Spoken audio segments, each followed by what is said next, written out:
شروع اللہ کے نام سے جو بڑا مہربان نہایت رحم والا ہے۔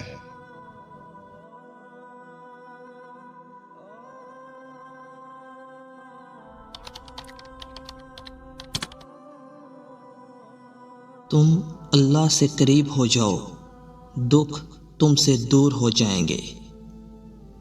دے اتنی لذت اپنے سجدوں میں، اے اللہ اس بے وفا دنیا کو یاد کرنے کا وقت نہ ملے۔ وہ 7 سمندروں کا مالک محبت ایک آنسو سے کرتا ہے۔ تم کو یہ ڈر کہ خدا دیکھ رہا ہے، میری یہ لگن کہ مجھے خدا دیکھتا رہے۔ آپ سب کے ساتھ اچھا کرو، آپ کے ساتھ کوئی برا نہیں کر سکتا، یہ میرے رب کا وعدہ ہے۔ اللہ کو دل اور زبان کا سخت ہونا پسند نہیں، اس لیے دونوں کو بغیر ہڈی کے بنایا ہے۔ دل محبت سے نرم ہوگا اور زبان اخلاق سے۔ رزق کے پیچھے اپنی عزت کا سودا مت کرو، کیونکہ نصیب کا رزق انسان کو ایسے تلاش کرتا ہے جیسے مرنے والے کو موت۔ سچ بولنے کی عادت بناؤ، کیونکہ سچائی نیکی کی راہ دکھاتی ہے اور نیکی جنت کی طرف لے جاتی ہے۔ جو ذات رات کو درختوں پر بیٹھے پرندوں کو نیند میں گرنے نہیں دیتی، وہ ذات انسان کو کیسے بے یار و مددگار چھوڑ سکتی ہے۔ وقت تہجد ایک ایسا وقت ہے جس میں اپنے رب سے جو بھی مانگو مل جاتا ہے۔ مسلمان کے لیے عبادت کا دن کبھی نہیں آتا، مسلمان پیدا ہی عبادت کے لیے ہوا ہے۔ میرا رب میرا سب سے اچھا دوست ہے، اب میری زندگی میں آنے والے ہر درد کا شکریہ۔ جس ملک میں اللہ کا تصور صرف مسجد میں محدود ہو، وہاں بازاروں میں خالص چیزیں اور معاشرے میں مخلص لوگوں کا ملنا ناممکن ہے۔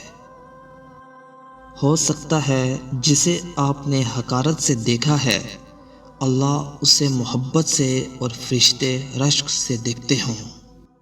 تمہارا رب کہتا ہے کہ مجھے پکارو، میں تمہاری دعا قبول کروں گا۔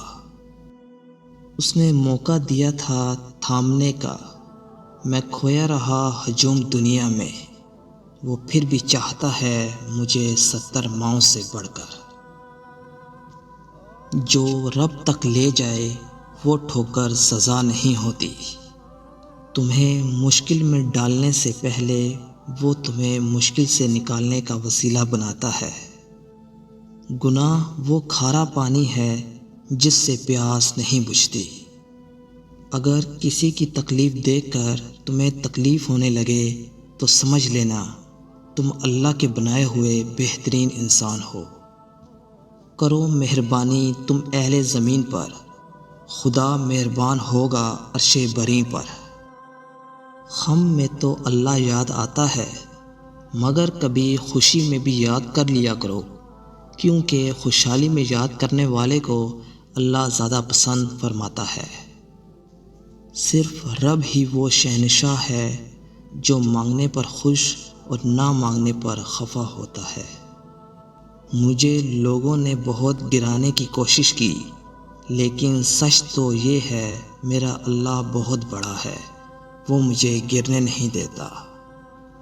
رات کا کھانا نہ چھوڑو، ایک مٹھی کھجور کیوں نہ ہو، کیونکہ رات کا کھانا چھوڑنا آدمی کو ضعیف کر دیتا ہے۔ سجدے کی خوبی یہ ہے کہ ہم فرش پر سرگوشی کرتے ہیں اور وہ عرش پر سنی جاتی ہے۔ توبہ کرنے کے لیے کسی معجزے کا انتظار نہ کیا کریں، بلکہ ہر وقت اللہ کی بارگاہ میں معافی مانگا کریں، اس سے پہلے کہ ہماری آنکھیں اور زبان بند ہو جائے۔ سلامت رہیں، خوش رہیں۔ میں گیا نہیں مگر سنا ہے کہ مدینے کی گلیوں سے جنت کی خوشبوئیں آتی ہیں۔ اللہ ہم سب کو مکہ مدینے کی حاضری کی سعادت نصیب فرمائے، آمین۔